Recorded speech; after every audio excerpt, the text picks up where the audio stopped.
Assalamu alaikum wa rahmatullahi wa barakatuh. Welcome in my new video, Make Energy Free Again. Today I'm gonna talk about atmospheric energy.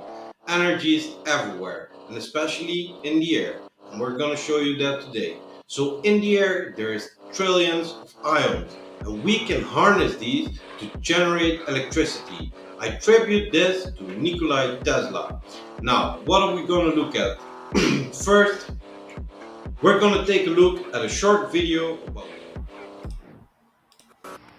Incidentally, this amount of energy that's in the food, it'll tell you how much heat and mechanical work and everything that's generated is what you read. When you read up here about calories, you're not eating something called calories, but you're eating that measure of the amount of heat energy that's in the food.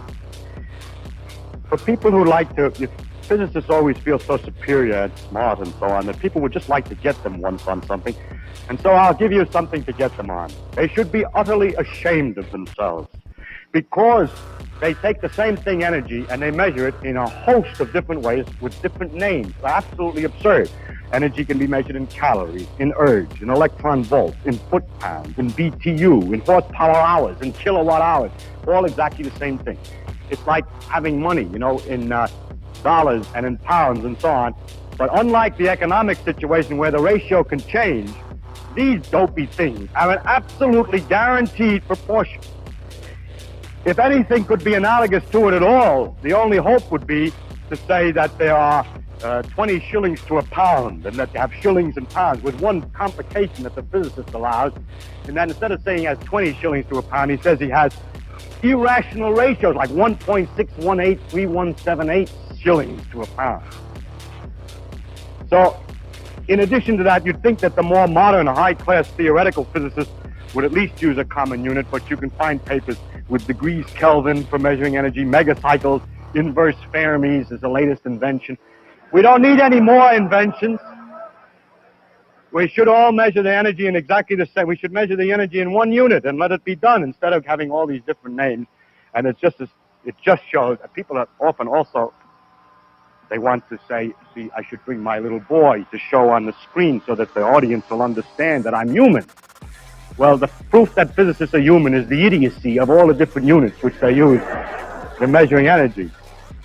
Ions in the atmosphere. So I'm pretty sure everybody has already heard about Nikola Tesla. Now I'm gonna go short over it. Who was Nikola Tesla? So this Nikola Tesla is born in July 10, 1865 in Smiljan in the Austrian Empire, which is nowadays Croatia. He died on January 7, 1943 in the New York Hotel in New York. And this is actually a very sketchy business. We're gonna go deeper into that, because the inquiries into his death actually showed that he was killed by suffocation, and after that all his documents disappeared, he disappeared, and nobody heard of Tesla ever again, except for a handful, few engineers and researchers like myself and other people around there who are trying to research this stuff again. So yes, these are all technologies that essentially are being brought back into life. Also, my idea actually is not essentially that Tesla invented all these machines, but he actually reinvented all these machines.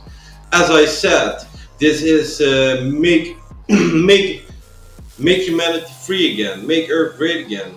So there were multiple resets in the past through world wars, essentially. So as we said, he was born in the Austrian Empire, that became Yugoslavia, now Serbia, now it's Croatia, etc. You see, a lot of things happened in the meanwhile. And in the meanwhile, we have switched over to an essential, totally fossil fuel economy, because in the past, if you go look in 1911, etc., more than 40% of all the vehicles were electric, and they were using arc mercury rectifiers, which basically use red mercury to enhance the energy production capabilities of a vehicle. And essentially, together with multiple principles, and that's the same what Nikola Tesla did, if you combine multiple of these principles, you really have a free energy generator. So what we're going to look at today is Nikola's Tesla Tower, and how can we use this in the current day? Is it already being done? Does it work? So let's look into that. Godverdomme, nou wat doe je? So basically, energy is everywhere, and energy is in abundance. Heat produces energy, wind produces energy, the molecules that shoot down from the space produces energy, the heat from the sun produces energy. There is energy stored up into the earth, because actually, if you think about it, the Sahara is just one big ass battery. Yeah, you looked at my earth battery principle in the last video. Well, this video is about something else, but essentially I would say plug into the Sahara and you have the most giant ass battery you can think of, because the sun is shining all day long on the sand. It's getting filled up with heat, and basically this is energy. This is free energy, and there is free energy in the air, just floating around in the air. And we'll look at a principle lecture here that is so we'll look at a lecture from Feynman, Electricity in the Atmosphere, the electric potential gradient of the atmosphere. On an ordinary day over flat desert country or over the sea, as one goes upward from the surface of the ground, the electric potential increases by about 100 volts per meter. Thus, there is a vertical electric field E of 100 volts M in the air.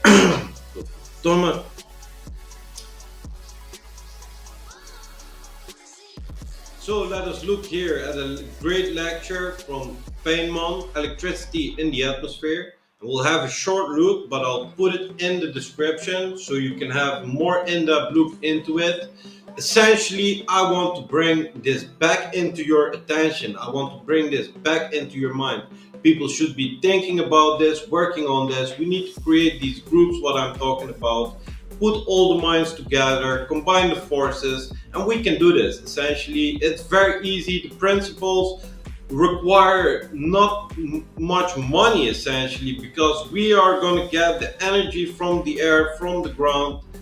We are going to use physics like our ancestors. We're going to use physics to supply us with all our needs. And what is physics? Physics is God. Physics is Allah. It's the laws of nature.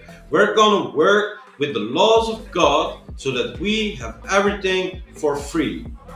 So the Feynman lecture goes as follows. The electric potential gradient of the atmosphere. On an ordinary day over a flat desert country or over the sea, as one goes upward from the surface of the ground, the electric potential increases by about 100 volts per meter. Thus, there is a vertical electric field E of 100 volts square meter in the air. The sign of the field corresponds to a negative charge on the Earth's surface. This means that outdoors, the potential at the height of your nose is 200 volts higher than the potential at your feet. You might ask, why don't we just take a pair of electrodes out in the air 1 meter apart and use the 100 volts power to electric lightings? Or you might wonder if there's really a potential difference of 200 volts between my nose and my feet. Why is it? I don't get a shock when I go out into the street.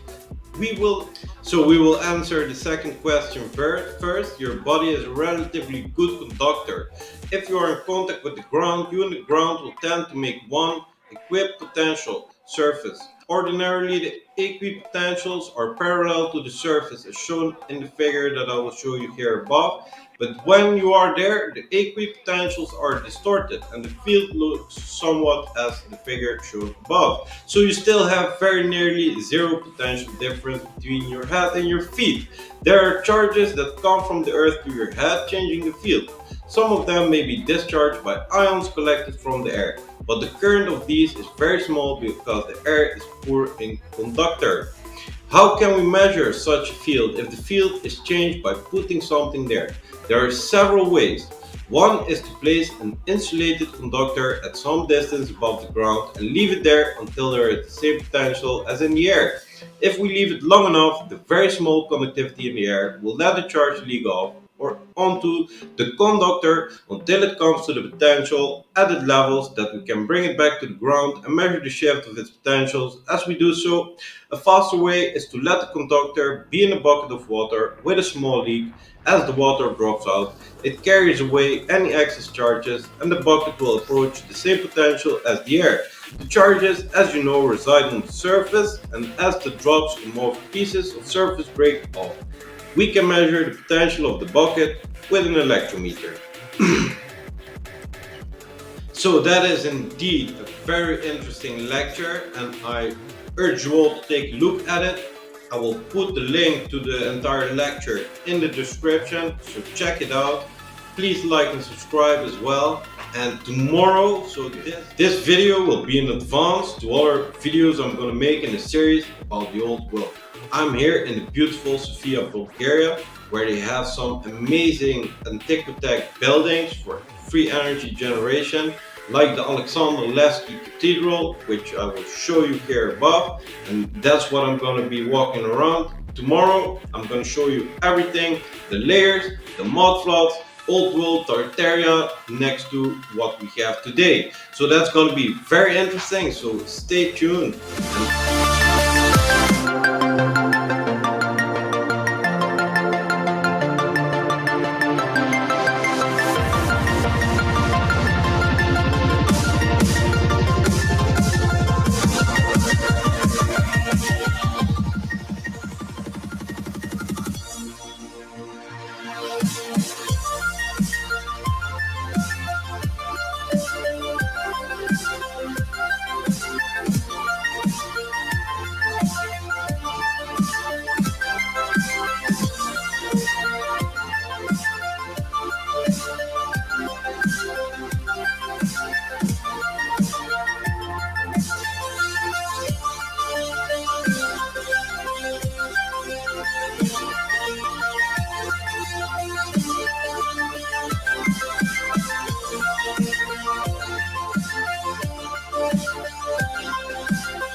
Also, I'm building prototypes myself of multiple different devices, and sadly I'm not ready yet to show you something.